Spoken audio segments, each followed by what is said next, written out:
En mars 2020, le monde a changé. La pandémie de COVID-19 est arrivée sous la forme d'un ouragan et a mis en lumière les inégalités sociales et économiques, faisant des ravages disproportionnés dans les communautés noires. Beaucoup misaient sur l'arrivée du vaccin pour limiter les effets ravageurs de cette maladie. Mais il reste du travail à faire pour atteindre les cibles de vaccination.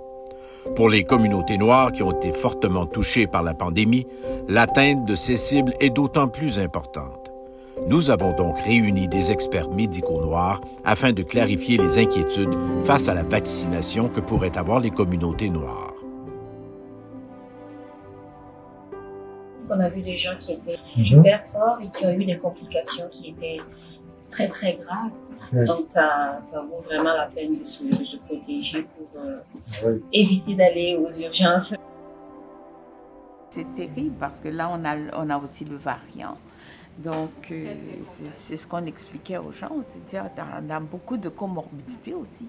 Une fois que ce virus-là te met la main dessus, et les gens avec des comorbidités, ils vont soit aux soins intensifs, soit ils se remettent et ont long Covid, ou alors ils laissent leur peau. C'est comme ça. Et on peut voir l'impact de cette pandémie sur la santé mentale de la population. Et on ne veut vraiment pas retourner en arrière. On pense que le bout du tunnel est proche, il faut juste un petit effort. Et je pense que la vaccination va nous aider à aller vers la lumière. Donc c'est vraiment ça qu'il faut. C'est vous qui le soulignez, l'importance des contacts entre nous, de se visiter, d'échanger notre nourriture. Ça, c'est des choses qu'on...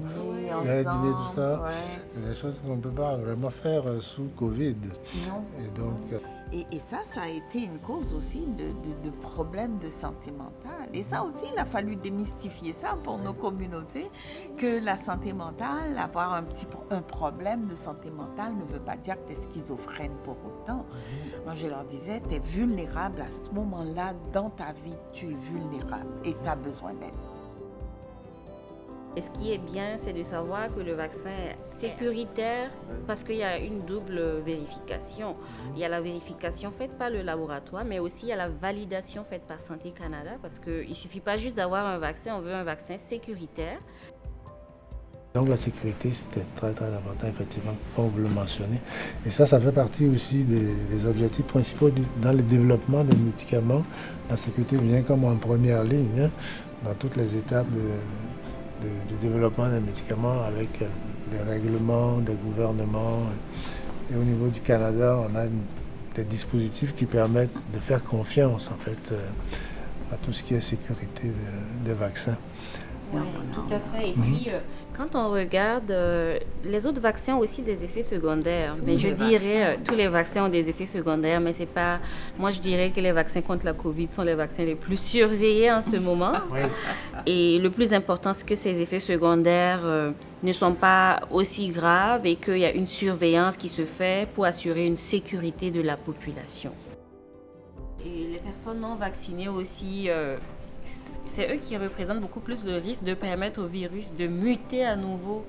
Et donc, si on a d'autres mutations avec des formes beaucoup plus graves et plus dangereuses, on craint fort qu'on ne puisse pas éliminer la COVID maintenant. Donc, c'est une des raisons qui devrait inciter tout le monde à aller se faire vacciner le plus rapidement possible. Alors, je me présente. Mon nom, c'est Édouard Kouassi.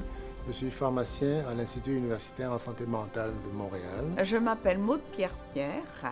Je suis originaire d'Haïti. Je suis infirmière bachelière. Bonjour, je m'appelle Diane Sarré. Je suis médecin graduée à l'extérieur du Canada, précisément au Burkina Faso.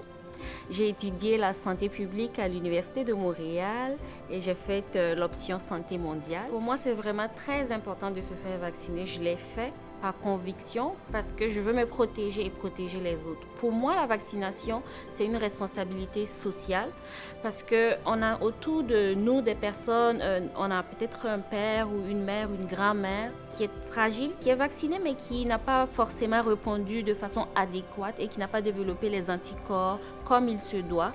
Et c'est de notre responsabilité de protéger les personnes les plus vulnérables. Et donc, moi, je vous dis, pensez-y, protégez-vous et protégez les autres.